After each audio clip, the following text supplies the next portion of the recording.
So we've seen that with some of our endings, we have four possible options. Im, and then the I without the dot, and the U with the two dots, sin and sun, and then sun and sun. We also have two-way harmony in Turkish, where we only have to choose between two possible vowel options, an a and an e. In fact, we know this already. We've already seen this already, no? When we choose between mak and mek, we are choosing between two-way harmony. With this, we get the panorama of vowel harmony. A goes with other A's and vowels that don't have dots on them. This means o, u, and the I without the dot, the e. This is what we can call the A group, the A vowels. Then E or e, like in mek, goes with vowels that have dots. So this is I, no, the I with the dot, I, the O with the two dots, like in bird, and then the U with the two dots, that we produce putting our lips in the U position and then trying to produce an E, or like the sounding cute, roughly. So we saw that we had the verb to know. What was the verb to know? Bilmek. Bilmek. So I got you to practice what sounds closer, now what feels closer, to understand the why behind vowel harmony, the practical reasons behind vowel harmony. But now we can understand as well consciously the rules. Now, bil is an I with a dot, and we know that the dotted vowels go with E. This is the E group, bilmek. What was to go?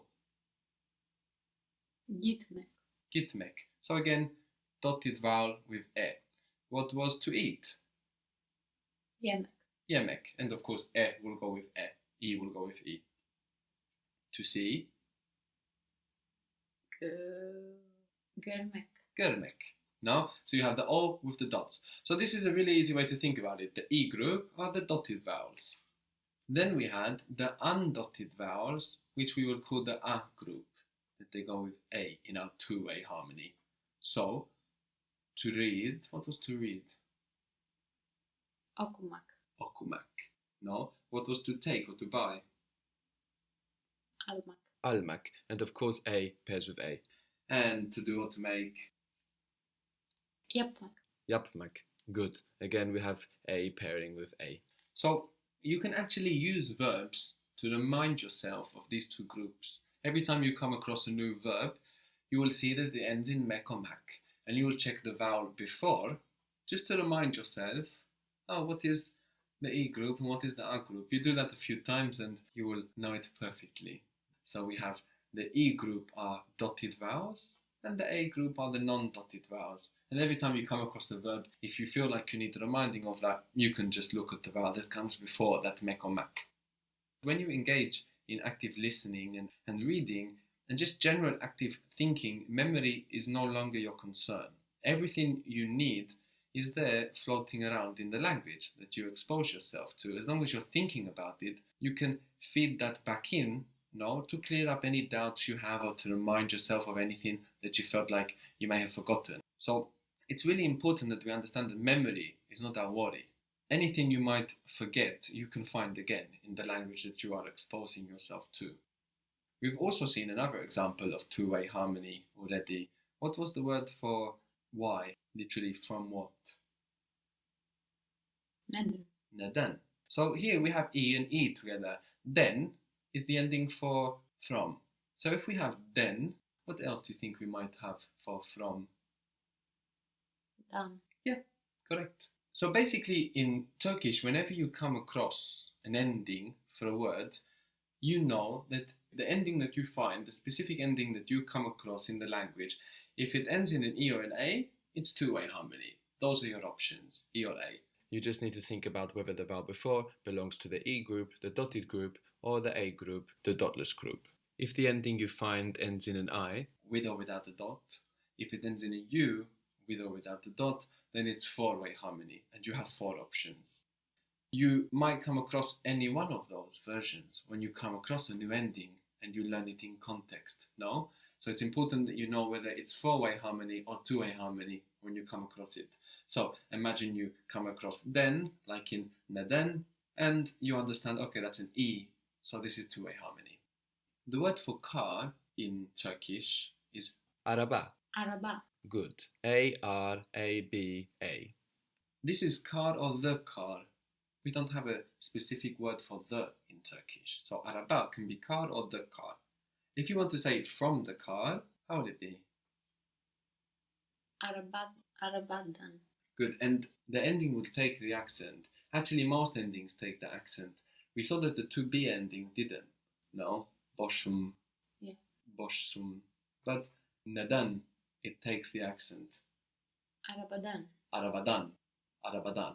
So understanding vowels in Turkish as two separate groups, as the E group and the A group, the E going with dotted and the A going with dotless, is all you need for two-way vowel harmony. When you have four-way harmony, well, then you have two dotted options and two dotless options, no? And we've seen already that the O and the U are closer together.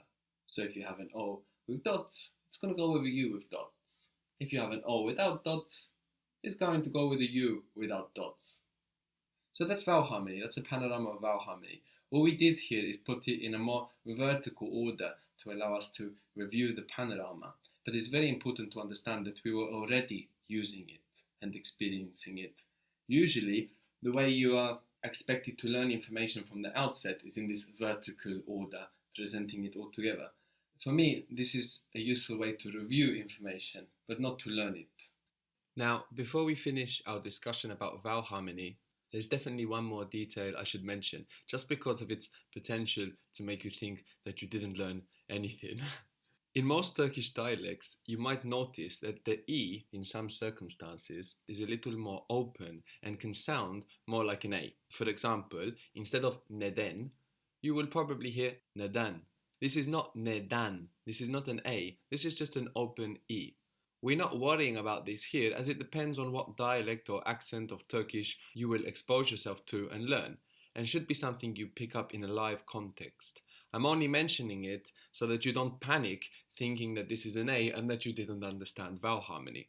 To explain this pronunciation phenomenon in more detail, in the syllables EL, EM, EN and ER, the E tends to sound a little more open. This is why you might hear nadan, because we have EN, and that might confuse you, depending on whether when you hear that you register it as an E or an A.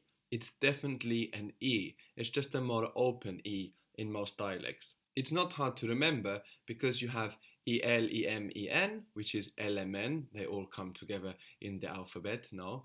LMN, EL, EM, EN, and then ER, and R and L are kind of like the same letter. L, R, L, R, they're very close. In Japanese, for example, they're the same letter. So the syllables EL, EM, EN, ER will give you a more open E, but this has nothing to do with vowel harmony, it's just accent.